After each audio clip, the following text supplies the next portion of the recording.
শিবরাত্রির দিন সকাল সকাল স্নান-টান করে নিয়ে নতুন জামাকাপড় পরে নিয়ে রেডি হয়ে গেছি পুজো করব বলে। যেহেতু রাধিকা ভীষণই ছোট আর ওকে যেহেতু ব্রেস্ট ফিডিং করাই আমি, সেই জন্যেই এবছর আর নির্জলা উপবাস রাখিনি। সকাল থেকেই উপোস করে আছি, তো পুজো-টুজো করে নিয়ে ভেবেছি কিছু খেয়ে নেব।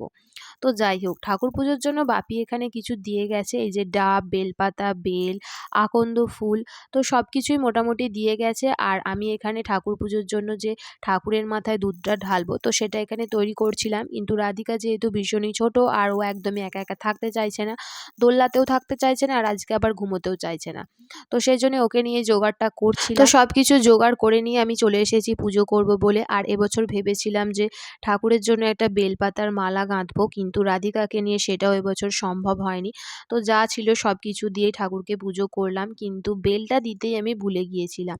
তো যাই হোক, আজকের ভ্লগটা এই পর্যন্তই। দেখা হবে নেক্সট শর্টে। Tata, by.